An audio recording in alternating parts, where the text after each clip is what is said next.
ان سب issues کو لے کر جس طرح ہم نے پہلے ایک پوری تحریک چلائی ہے، ہم ایک نئے مرحلے کا آغاز کر رہے ہیں۔ لوگوں کو اویئرنیس دیں گے کہ ان کے ساتھ کیا سلوک ہو رہا ہے، اور ہم بتائیں گے کہ اس شہر کو لاوارث مت سمجھو۔ تو ہم لوگوں کو اس طرح سے ان دہشت گردوں کے ہاتھوں، ان اسٹریٹ کرمنل کے ہاتھوں، اور ڈاکوؤں کے ہاتھوں اور ڈاکوؤں کے سرپرستوں کے ہاتھوں نہیں چھوڑ سکتے۔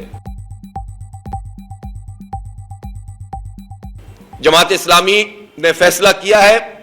کہ یہ جتنے ایشوز ہیں اسٹریٹ کرائم کے، اور اسی طرح یہ جو بحران ہے گیس کا، بجلی کا، ان سب ایشوز کو لے کر جس طرح ہم نے پہلے ایک پوری تحریک چلائی ہے، ہم ایک نئے مرحلے کا آغاز کر رہے ہیں، اور کل سے ہمارا رابطہ عوام پورے شہر میں انشاءاللہ ہم شروع کریں گے، اور اس کے بعد کیمپس لگائیں گے بازاروں کے قریب، نمایاں مقامات پر، لوگوں کو اویئرنیس دیں گے کہ ان کے ساتھ کیا سلوک ہو رہا ہے، اور مردم شماری میں خاص طور پر جو کاریگری کی جا رہی ہے وہ، اور 9 اپریل کو انشاءاللہ ایک بہت بڑا احتجاجی جلسہ عام ہوگا، اور رات میں کریں گے انشاءاللہ 10 بجے کے بعد، اور ایک بھرپور قوت کا اظہار کریں گے،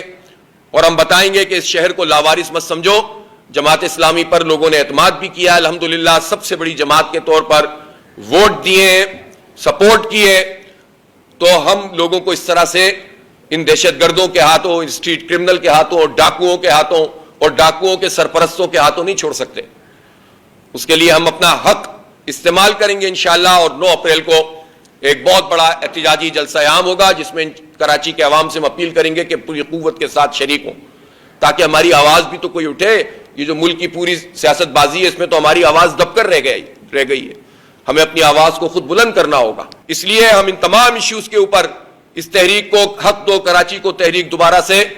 اس ایک نئے مرحلے کا آغاز کر رہے ہیں،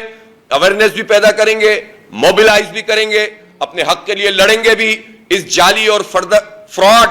ڈیجیٹل فراڈ مردم شماری کو قبول نہیں کریں گے، اس کی مزاحمت کریں گے، اور عوام کو اس کی پشت پر لا کر انشاءاللہ کھڑا کریں گے۔